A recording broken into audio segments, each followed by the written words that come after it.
ती काय झाली माहितीये का, रोज रोज उशिरा उठणे माझी सवय झाली आता. म्हणणं उशीर लावता गाडीपाशी गेलो आणि तसाच रित्यापाशी गेलो. ह्यो बी गडी उशिरा उठायला जरा एक्सपर्टच आहे. आणि त्याच्या जोडीला आद्या. कॉलेज मधून पुढच्या गेटला चाललेलो. मग समजलं पेपर बी चालू झाली त्या. मग दुपारी घरी येऊन रित्याकडे जातच होतो. तेवढ्यात असं दिसलं नुसत्या शेंगा. परत 4 वाजता झोपून उठलो. त्यात समजलं टायर पंक्चर आणि वरनं डोकं बी दुखत होतं. काय समजत नाही, ह्याचं वेगळंच काहीतरी वर चाललेलं. मग गाड्यानं पंप आणून दिला आणि हवा मारून घेतली लागलीच. उंडात आलो पंक्चर काढायला. तिथं अर्धा तास घालवून कळालं की पंक्चरचं पैसे तर आपल्या खिशाच्या बाहेर जाय द्या. म्हणलं हवा नुकती मारून द्या. आता पंक्चरचं पैसे तर आर्या देणार होता आणि आद्या. तर म्हणलं आता करायचं काय म्हणून आद्यापाशी जाऊन थांबलो वाय जरा.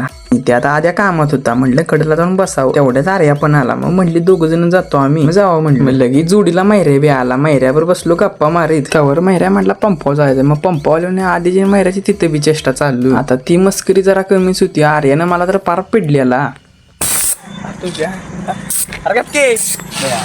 टायरला काय गॅरंटी नाही. होलच्याकडलं पंक्चर आहे. आठवडा कसा तरी काढायचा बस वाईट चाललाय टायर.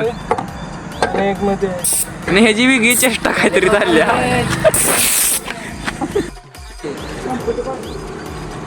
मारला गाड्याने आणि ती चेष्टा बघून माहिती एकच. काय लाका जाईल तिथं चेष्टा करताय लागा, तुम्हाला न्याच्या लायकीचं नाही कुठं.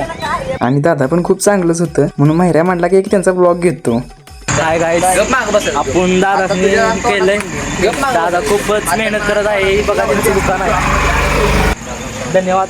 चला मंडळ आभार आहे तुमचा. आणि त्यात पैसे देताना व्याऱ्या म्हणता माझा व्हिडिओ काढ. जाता जाता व्हिडिओला लाईक आणि शेअर करा.